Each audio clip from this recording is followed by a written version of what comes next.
Yang ketiga, yang disandarkan kepada Nabi yang disebut hadis adalah takrir.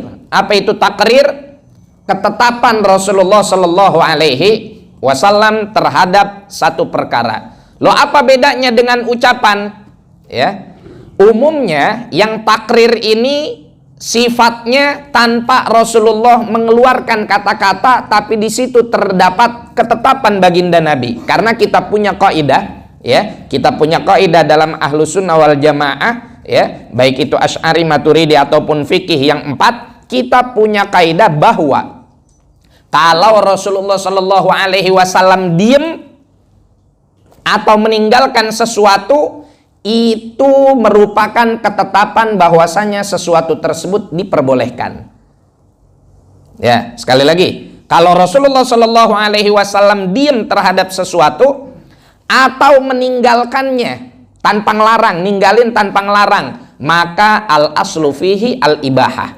Dasar hukumnya adalah diperbolehkan. Kenapa? Karena kalau seandainya perkara tersebut batil, Rasulullah nggak mungkin diem. Li'anna Nabi la yaskut alal batil. Karena Nabi nggak mungkin diem terhadap kebatilan. Jadi jangan kemudian hanya karena kagak ada riwayatnya dari Nabi, hanya karena Rasulullah kagak ngerjain, kemudian kita memiliki pendapat sendiri bahwa itu nggak boleh.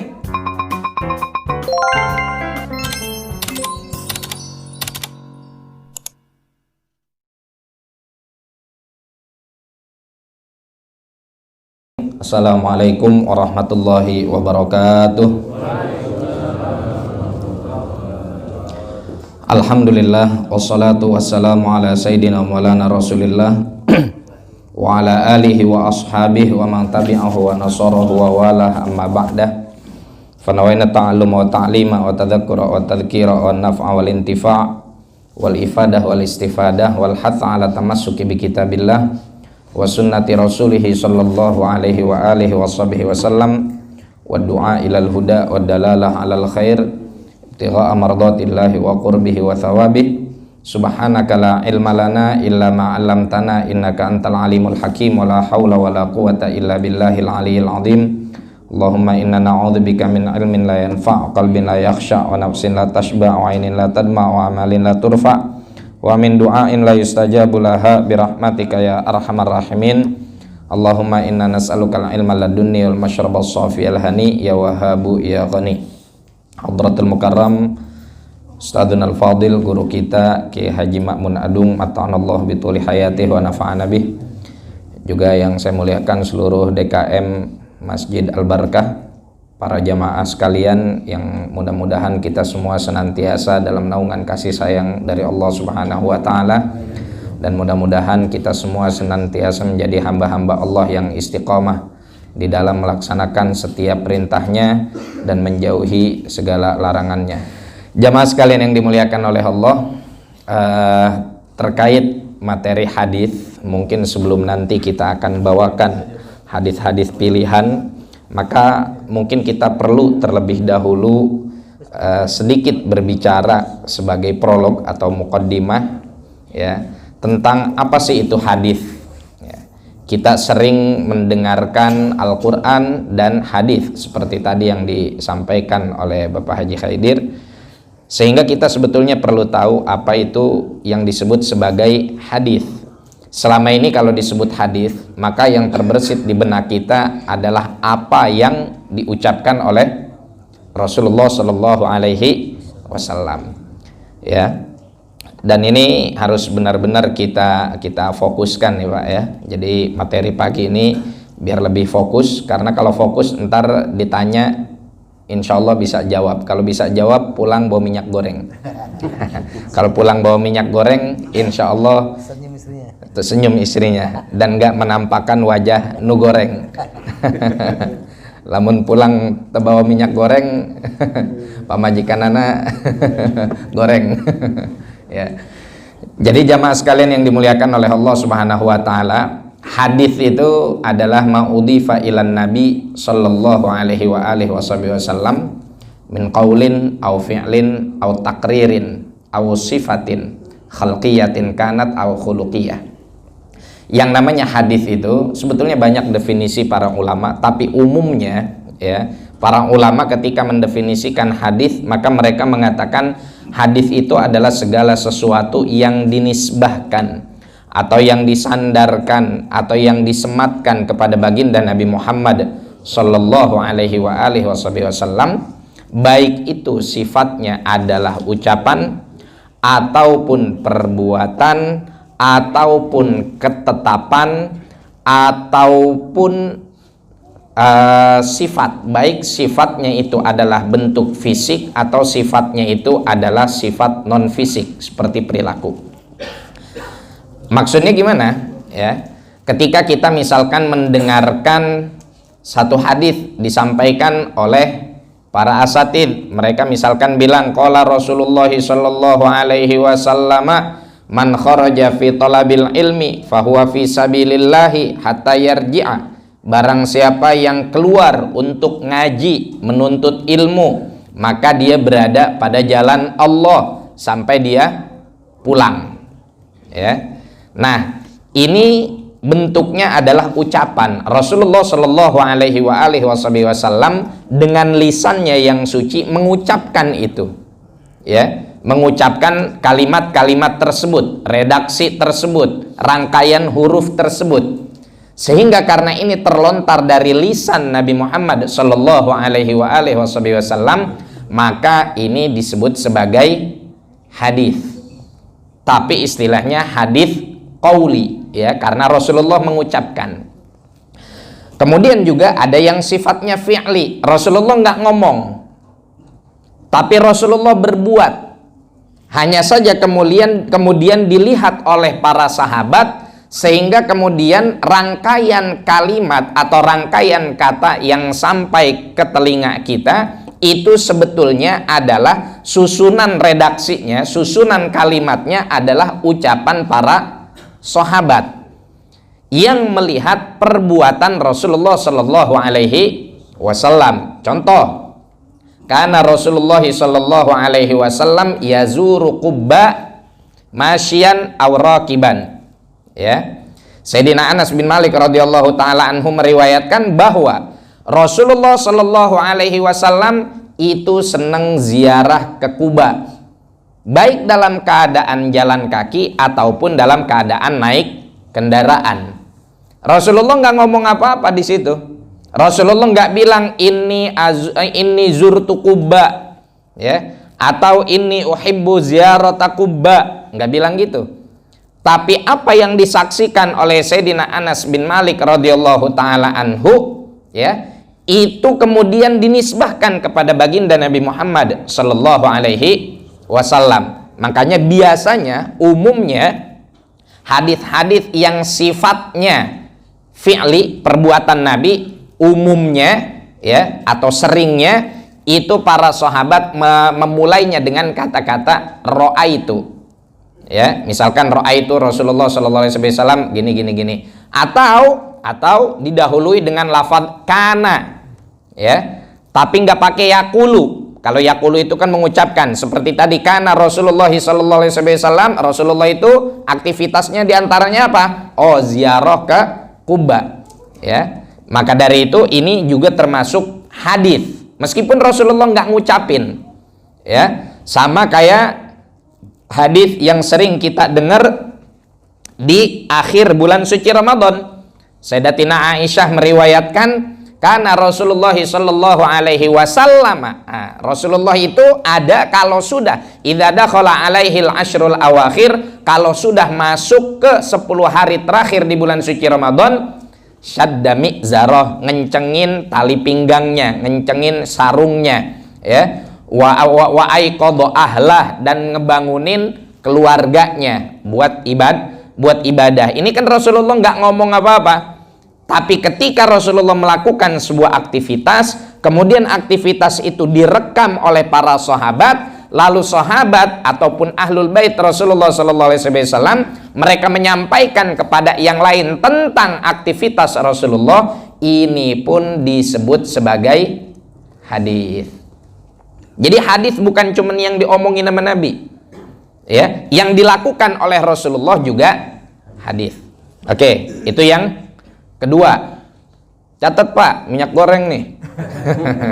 Sama gula, lumayan, gula lagi mahal. Ya. Yang ketiga, yang disandarkan kepada Nabi yang disebut hadis adalah takrir. Apa itu takrir? Ketetapan Rasulullah Shallallahu Alaihi Wasallam terhadap satu perkara. Loh, apa bedanya dengan ucapan? Ya, umumnya yang takrir ini sifatnya tanpa Rasulullah mengeluarkan kata-kata, tapi di situ terdapat ketetapan baginda Nabi. Karena kita punya kaidah, ya, kita punya kaidah dalam Ahlus Sunnah wal Jamaah, ya, baik itu Asy'ari, Maturidi ataupun fikih yang 4, kita punya kaidah bahwa kalau Rasulullah Shallallahu Alaihi Wasallam diem atau meninggalkan sesuatu, itu merupakan ketetapan bahwasanya sesuatu tersebut diperbolehkan. Ya, sekali lagi, kalau Rasulullah Shallallahu Alaihi Wasallam diem terhadap sesuatu atau meninggalkannya tanpa ngelarang, ninggalin tanpa ngelarang, maka al aslu fihi al ibahah. Dasar hukumnya adalah diperbolehkan. Kenapa? Karena kalau seandainya perkara tersebut batil, Rasulullah nggak mungkin diem. Li'anna Nabi la yaskut alal batil. Karena Nabi nggak mungkin diem terhadap kebatilan. Jadi jangan kemudian hanya karena kagak ada riwayatnya dari Nabi, hanya karena Rasulullah kagak ngerjain, kemudian kita memiliki pendapat sendiri bahwa itu nggak boleh. Hati-hati. Bid'ah kalau bahasa zaman orang-orang sekarang, ya. Kenapa bid'ah? Rasulullah nggak ngerjain. Nah, siapa bilang ketika Rasulullah nggak ngerjain kemudian sesuatu tersebut pada akhirnya dilarang? Ya, nah maka dari takrir ini ada dua. Ya, satu, Rasulullah diem. Yang kedua, Rasulullah ninggalin tapi nggak ngelarang. Contoh yang diem yang mana? Contoh yang diem ketika Rasulullah Shallallahu Alaihi Wasallam dalam satu majlis dikasih wahyu oleh Allah lewat malaikat Jibril. Apa wahyunya? Wahyunya ngedenger suara bakyak di surga. Di surga ada suara bakyak, tak tok tak tok tak tok. Ya, mungkin kalau zaman itu udah ada sendal lili kali. Tahu sendal lili, Pak? Ya. Nabi bingung, loh kok saya dikasih ini nih suara bakyak, dan saya kenal, kata Nabi, ini suara bakyaknya Bilal bin Rabah ini. Akhirnya Rasulullah bilang, Bilal, Paal kadio. Campuran ini. Ada Sunda ini. Bilal, sini, mari. Mada amilta? Apa yang kamu lakukan? Nah, ini sifatnya qauli nih, ucapan, ya kan? Fa inni sami'tu duffan 'alaika fil jannah. Saya ngedengar suara dentingan bakyak kamu di surga. Kok hebat, sendalnya udah masuk surga duluan. Orangnya masih di dunia, sendalnya udah ngeduluin masuk surga. Ya.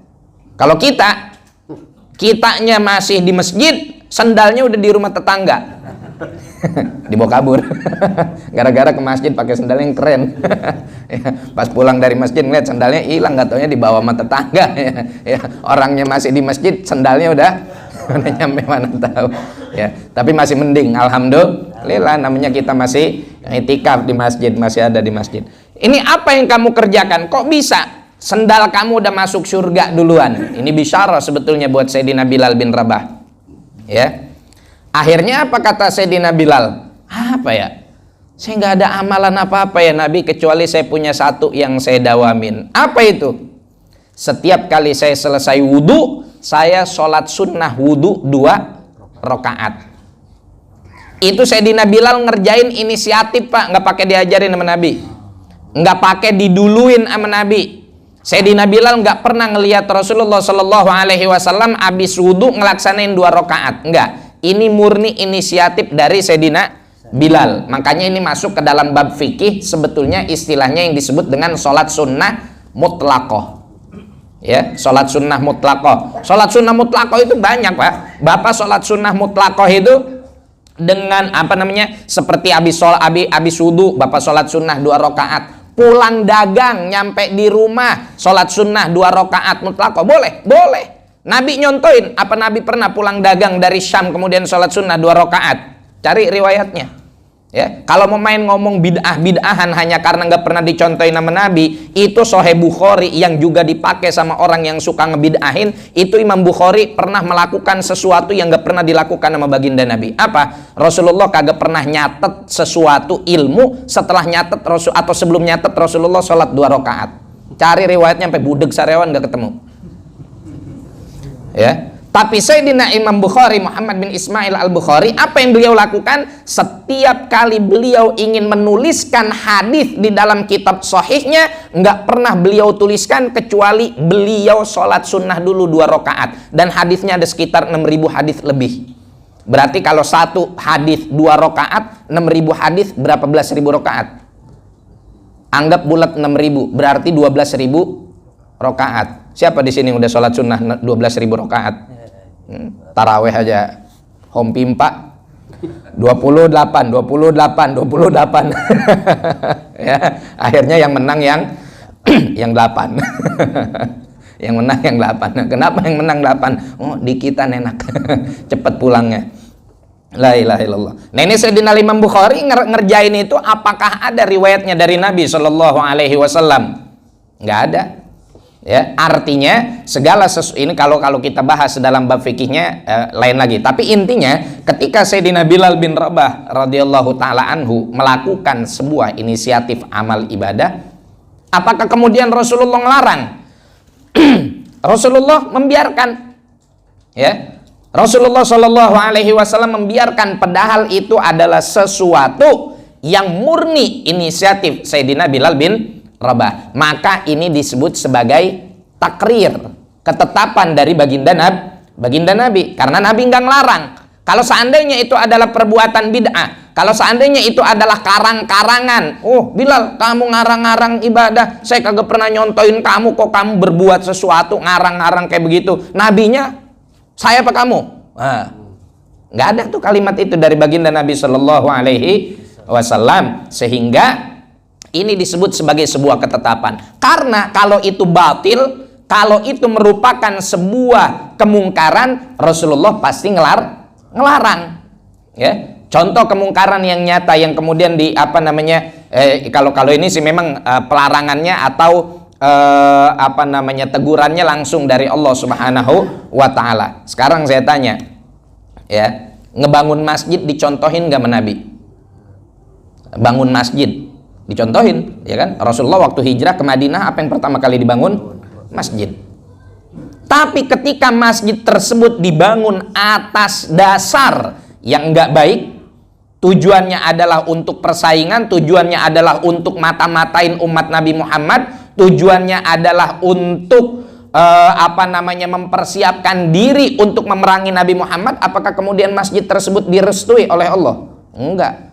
Ya, itu yang disebut masjid dirar, ya kan? Sampai akhirnya Rasulullah Sallallahu Alaihi Wasallam dibilang oleh Allah, masjidun ussisa ala taqwa min awal yaumin haqqu an taquma fihi rijalun yuhibbuna an yatatahharu. Bangun masjid, tapi karena memang sesuatu motivasi pembangunan tersebut adalah kemungkaran, ya akhirnya tetap dilarang. Artinya apa? Dari sini bisa kita pahami bahwa yang namanya kemungkaran itu pasti akan dilarang oleh baginda Nabi Muhammad Sallallahu Alaihi Wasallam. Kalau sesuatu tersebut nggak mungkar, lain halnya kalau mungkin Sayyidina Bilal nambah-nambahin ruku dalam 1 rakaat, baru pasti akan ditegur sama baginda Nabi.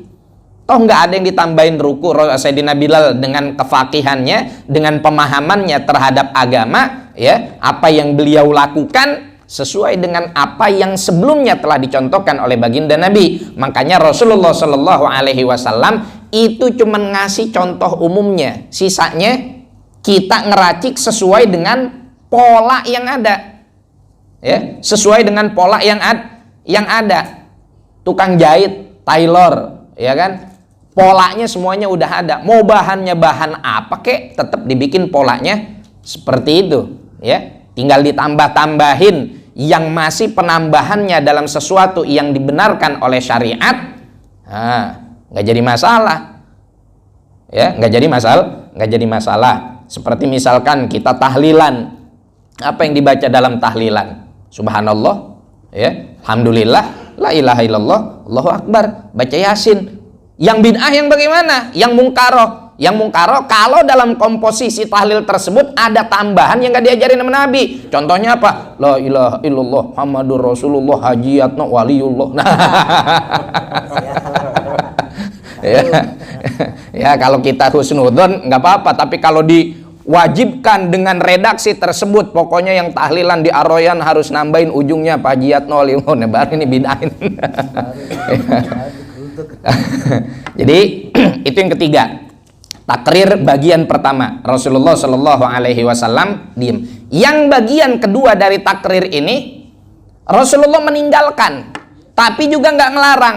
Contohnya apa? Sayyidina Khalid bin Walid waktu itu nawarin Nabi makan dob. Apa itu dob? Kadal gurun. Ya, kadal gurun dikonsumsi oleh Sayyidina Khalid ibn Walid. Ditawarin ke baginda Nabi Shallallahu Alaihi Wasallam. Tapi Rasulullah meninggalkan, gak ikut makan. Apakah diharamkan? Enggak. Ya, cuman Rasulullah nggak suka. Bawang putih. Ketika Rasulullah Shallallahu Alaihi Wasallam baru nyampe di rumah siapa ya Pak? Yang Rasulullah baru nyampe pada saat hijrah, Sayyidina Abu Ayyub Al-Ansari yang makamnya di Istanbul. Ya, makamnya di Istanbul. Oh, ngapain Abu Ayyub Al-Ansari makam jauh-jauh dari tadinya tinggal di Madinah? Kok hijrah ke Istanbul? Nah, itulah hijrah berdakwah, ya, hijrah mensyiarkan agama baginda Nabi Muhammad Sallallahu Alaihi Wasallam. Ini Sayyidina Khalid bin Walid ngasih suguhan masakan ke Nabi, ada kandungan bawang putihnya, nggak dimakan sama Rasulullah Sallallahu Alaihi Wasallam. Apakah kemudian menjadi jatuh haram? Enggak, ya, hukumnya hanya sekedar makruh, itu pun karena dikhawatirkan kita menyebarkan aroma yang kurang sedap pada orang yang ada di sekitar kita. Makanya dibahas di dalam fikih, di dalam babul Jum'ah, ya, disunnahkan ketika kita berangkat sholat Jumat, karena Jumat itu adalah id usbu'i, hari raya mingguan, wajtima'ul ummah fiha, kemudian perkumpulan umat ada di dalamnya, disunahin yang wangi-wangi. Sekarang nih, hari Jumat sekarang nih, ini kan hari Jumat nih, disunahin gimana? Sunnah mandi sebelum berangkat Jumat,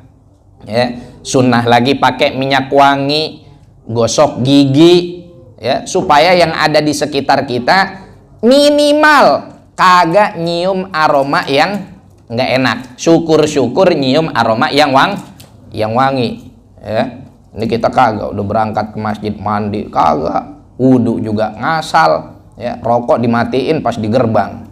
Nah, akhirnya bukan bau kasturi, bau surya. Ya. Nah, ini ketika Rasulullah Sallallahu Alaihi Wasallam meninggalkan perkara-perkara tersebut, bukan berarti perkara-perkara tersebut dilarang. Maka ini yang disebut sebagai takrir, ketetapan walaupun dengan diam. Yang keempat, sifat. Ya, kenapa dibedakan? Karena umumnya sifat ini berbicara tentang etika, sedangkan yang tiga tadi umumnya akan terkait dengan hukum, ya, dengan produksi hukum, ya, sehingga lebih dispesifikkan lagi oleh para ulama. Ya, walaupun dari sifat tersebut akan menjadi faktor pendukung dalam hal memproduksi sebuah hukum dari masalah-masalah yang terjadi di umat Nabi Muhammad Sallallahu Alaihi Wasallam. Itu juga hadis.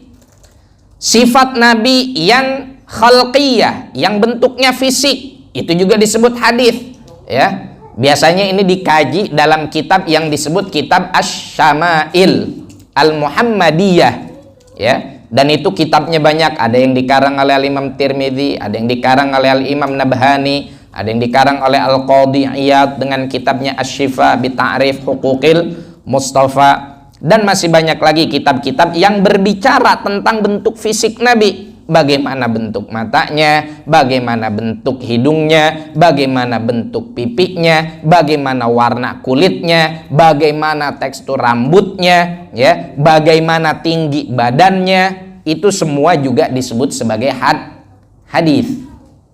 Ya. Bentuk fisik Nabi. Yang terakhir dari sifat ini adalah khuluqiyah, akhlak. etika, ya, yang berbicara tentang akhlak baginda Nabi Muhammad sallallahu alaihi wasallam. Misalkan yang diriwayatkan oleh Sayyidina Anas bin Malik, karena Rasulullah sallallahu alaihi wasallam syadidal haya'i wat tawadu', atau kata beliau juga khadamtu Rasulullah sallallahu alaihi wasallam 10 sinin. Saya berkhidmat kepada Rasulullah 10 tahun, bawain sendalnya, bawain sorbannya, bawain kebutuhannya. Fama qala li qattu lima fa'alta kadza wa lima lam taf'al kadza. Dan selama 10 tahun saya berkhidmah, nggak pernah Nabi ngebentak saya, ngapa lu nggak ngerjain itu, ngapa ini dikerjain. Nah, itu juga termasuk hadis, ya, dan ini masuk ke dalam kategori sifat yang bentuknya khuluqiyah. Sebagian ulama ada yang memasukkan juga di situ maghazi, ya, peperangan Rasulullah Shallallahu Alaihi Wasallam. Pokoknya kemudian juga maqablan nubuwah juga dimasukkan di situ oleh sebagian ulama. Pokoknya segala sesuatu yang dinisbatkan atau disandarkan kepada baginda Nabi Muhammad Shallallahu Alaihi Wasallam ini disebut sebagai hadis. Ini yang pertama. Yang kedua, ada istilah namanya khobar. Ya, ada istilah namanya khobar. Khobar itu kalau bahasa kitanya berita. Secara bahasa artinya berita atau informasi, ya, berita atau informasi. Tapi ketika dimasukkan ke dalam satu definisi dari ilmu tertentu, maka khobar ini punya definisinya sendiri. Walaupun di sini ada perbedaan di antara para ulama, ada ulama yang menyebutkan khobar itu sama dengan hadis. Ya, khobar itu sama dengan hadis, sama definisinya kayak yang tadi. Tapi sebagian ulama ada yang lebih mentahqiq lagi, ya. Khobar itu beda dengan hadis. Kalau khobar itu, ya, yang datang dari para sahabat ataupun tabi'in, itu disebut khobar. Bisa khobar disebut bisa khobar itu adalah sesuatu yang dinisbatkan kepada Rasulullah dengan syarat dia harus menyertakan bahwa itu dinisbahkan kepada Rasulullah. Contoh, kalau seorang ulama bilang ja'a fil khobar anna, datang dalam khobar ada sebuah berita bahwasanya. Nah, ini umumnya perkataan sahabat atau perilaku sahabat. Tapi kalau dibilang ja'a fil khobari anin nabi, berarti ini adalah hadis, sama dengan hadis. Nanti ada lagi namanya athar. Athar. Juga ada khilaf di kalangan para ulama. Ada yang bilang athar itu juga sama dengan hadis dan khobar. Ada yang lebih menspesifikkan athar itu adalah sesuatu yang diriwayatkan atau yang dinisbahkan kepada tabi'in. Intinya dari 3 istilah ini, mau disebut hadis kek, mau disebut khobar kek, mau disebut athar kek, yang penting kalau itu berbicara tentang Nabi Muhammad Sallallahu Alaihi Wasallam, maka umumnya akan terkait kepada 4 hal yang tadi sudah kita jelaskan, ya, ucapan, perbuatan, ketetapan, sifat bagi 2, khalqiyah dan khuluqiyah. Nah, ini baru kita berbicara tentang masalah definisi. Oke, jamaah sekalian yang dimuliakan oleh Allah Subhanahu wa taala, kita sekarang pengen cerita dulu tentang secara ringkas tentang sejarah hadis itu nyampe ke kita. Ini kan dari Nabi Shallallahu Alaihi Wasallam, ya, hijrah, dari Nabi hijrah aja sampai sekarang kita udah 1444 tahun, ya. Wan Nabi Shallallahu Alaihi Wasallam di Madinah berapa tahun, Pak?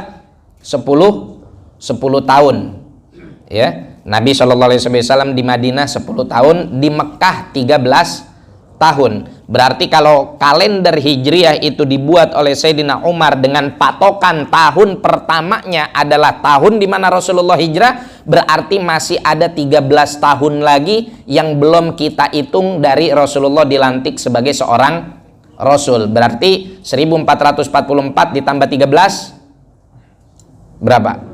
Tuh, suka susah kan ngitung kalau nggak ada duit. Paling gampang itu kalau ngitung ada duitnya. Ya, berarti berapa tahun? Ya tinggal ditambah 13. Ya. Tinggal ditambah 13 tahun. Oke, berarti selama 13 tahun tersebut juga begitu banyak apa yang datang dari baginda Nabi Muhammad Sallallahu Alaihi Wasallam. Udah biar gampang kita beletin, 14 abad ya jarak antara kita dengan Rasulullah Sallallahu Alaihi Wasallam. Gimana Bapak bisa percaya itu adalah ucapan Rasul? Gimana kalau ntar ada orang datang ngomong ke Bapak, yakin itu omongan Nabi? Itu kan tulisannya Bukhari, itu kan tulisannya Muslim, itu kan tulisannya Tirmidzi. Nah, kalau mau tes tuh DNA-nya. Biasa nih, lagi rame kan. Nah, kalau mau tuh bener nggak tuh, coba tolong dibuktikan. Bagaimana cara membuktikannya? Nah, ini terus terang Pak, yang menjadi keistimewaan tersendiri bagi umat Nabi Muhammad Sallallahu Alaihi Wasallam. Ini min khosaisil ummatil Muhammadiyah. Ya, kenapa saya katakan demikian? Karena sebelum kita didengungkan dengan jargon ilmiah, segala sesuatu harus merujuk kepada sumbernya. Mohon maaf, ulama-ulama kita meskipun secara akademik mereka tidak menyandang gelar dan mendapatkan ijazah dari satu lembaga tertentu, tapi hal-hal seperti ini sudah menjadi sesuatu yang kita wariskan dari mereka jauh sebelum adanya madrasah-madrasah yang bisa dikatakan sebagai madrasah yang resmi atau lembaga pendidikan yang resmi. Ya, resmi itu kan makanya dulu Sayyidil Habib Umar pernah bicara waktu kajian Ihya, kata beliau, dulu gelar resmi itu tercela, tapi sekarang gelar resmi terpuji. Ya. Kalau di kalangan salaf, ulama resmi itu tercela. Kenapa? Karena ulama resmi adalah istilah untuk ulama yang cuman gambarnya doang kelihatan ulama, hakikatnya dia bukan ulama. Hakikatnya penjilat, hakikatnya penipu, ya. Cuman nenteng-nenteng pakaian ulama, jual-jual agama, sehingga disebut resmi. Rosem itu artinya gambar doang ulama, esensinya nggak ada. Tapi kalau sekarang istilah itu berbalik pemahaman. Alim resmi, ulama resmi, punya ijazah apa segala macam. Ala kulli hal kita nggak masuk kepada hal-hal yang seperti itu. Maksudnya gini, ya, meskipun ulama dulu mereka tidak memiliki ijazah yang seperti kita fahami sekarang, tapi mereka formal, tapi mereka juga memiliki metode yang begitu ilmiah. Metode yang begitu ilmiah. Saat ini mohon maaf, banyak sarjana muslim yang terperdaya dengan cara analisis yang ada di barat, dengan cara karya tulis yang ada di universitas-universitas barat, apa segala macam. Sebelum barat tahu kayak begitu, kita umat muslim udah paham duluan. Kita umat Islam udah paham duluan. Kapan sih barat tercerahkan dengan khazanah ilmiah yang demikian? Kapan? Jauh setelah kita. Kita di masa tabi'in, jamaah sekalian yang dimuliakan oleh Allah, udah ada ilmu yang kayak begini nih. Ilmu pustaka, ilmu maraji, ilmu jarah wa ta'dil. Sehingga dengan inilah kita mampu menjaga kemurnian hadis baginda Nabi Muhammad Sallallahu Alaihi Wasallam. Jadi sejarahnya hadis itu nyampe ke kita, nggak sembarangan ujiannya, nggak sembarangan tesnya. Mohon maaf, orang zaman sekarang suka berbangga hati dengan gelar yang bererot, padahal tesnya banyak juga. Ya walaupun banyak yang jujur, tapi ada beberapa juga yang mohon maaf kadang-kadang ngasal. Kadang-kadang permainan, promosi doktor. Ya ilahi, ya kan? Kadang-kadang ada intrik lah di situ, ya, yang jujur juga banyak. Tapi artinya apa? Maksud kita, keformalan yang kita fahami sekarang itu di zaman para salaf merupakan prinsip kehidupan yang nggak butuh bukti secari kertas, ya. Tapi mereka sudah memahami hal itu, ya. Mereka sudah lebih dahulu mereka lalui kehidupan ilmiah mereka, ya, kembara akademik mereka, perjalanan ilmiah mereka dengan hal-hal yang semacam itu. Itulah kenapa jamaah sekalian yang dimuliakan oleh Allah Subhanahu wa taala, mulailah para tabi'in, para tabi'in, mereka kemudian menggabungkan, mengumpulkan apa yang datang dari baginda Nabi Muhammad sallallahu alaihi wasallam, ya. Kita mungkin insya Allah pertemuan yang akan datang baru kita cerita sedikit lebih detail tentang bagaimana proses itu terjadi. Intinya gini, ya, penulisan hadis di zaman Nabi dilarang. Nabi ngelarang. Kata Nabi Shallallahu Alaihi Wasallam, la taktubu anni syai'an ghairal Quran. Jangan nulis apapun yang terlontar dariku kecuali Al-Quran. Bapak kalau baca hadis itu, berarti sekarang kalau kita nulis hadis apa hukumnya? Bid'ah dong. Karena Nabi ngelarang. Tapi ntar dulu, kalau kata orang poris jangan tegre-gere. Tegre-gere. Jangan terburu-buru. Baru ngelihat satu hadis kemudian kita sudah menyimpulkan sebuah hukum. Ulama itu jeli, Pak. Mereka kumpulin banyak hadis baru kemudian memproduksi hukum. Kalau kita boro-boro ngumpulin banyak hadis, ya kan? Kita cuma ngumpulin quote-quote dikit-dikit, ya kan? Ngaji dikit-dikit, tapi kemudian tiba-tiba Masya Allah udah jadi mufti. La ilaha illallah. Ya. Jadi kenapa? Karena hadis itu banyak. Nah, contohnya gini aja. Rasulullah bilang, la taktubu anni syai'an ghairil Quran. Jangan nulis apapun dariku selain Al-Quran. Itu awalnya Nabi ngelarang karena apa? Karena khawatir para sahabat kalau nulis yang lain akan ada ikhtilat, tercampur antara mana yang Quran dan mana yang bukan Quran. Akhirnya pada saat itu sahabat hanya nulis Quran aja, ya, dengan media yang beda-beda. Ada yang di tulang onta, ada yang di batu, ada yang di macam-macam, ya. Baru setelah Rasulullah merasa aman bahwa para sahabat radhiyallahu taala anhum bisa membedakan mana yang Quran dan mana yang bukan Quran, Rasulullah nyuruh, uktubu fawalladzi nafsu Muhammadin biyadih ma kharaja minhu illal haq. Tulis nih yang keluar dari sini, karena demi Allah nggak ada yang keluar dari sini kecuali kebenaran. Baru di situ para sahabat mulai nulis hadis. Dikit-dikit mereka tulis, ya, dengan media yang juga berbeda-beda. Artinya dari sini banyak kan bisa kita pahami beberapa kesimpulan, bahwa diantaranya jangan kita tergesa-gesa hanya karena satu hadis kita menghukumi A, B, C, D. Tar dulu, lihat dulu, komparasikan dulu, bandingkan dulu dengan riwayat yang lain. Yang kedua, bahwa penulisan hadis sejatinya sudah ada di zaman baginda Nabi Shallallahu Alaihi Wasallam. Baru kemudian di dalam perjalanannya ada satu perubahan yang amat sangat nyata, seperti satu gebrakan yang dilakukan oleh Sayyidina Umar bin Abdul Aziz, ya, Sayyidina Umar bin Abdul Aziz yang pada saat itu memerintahkan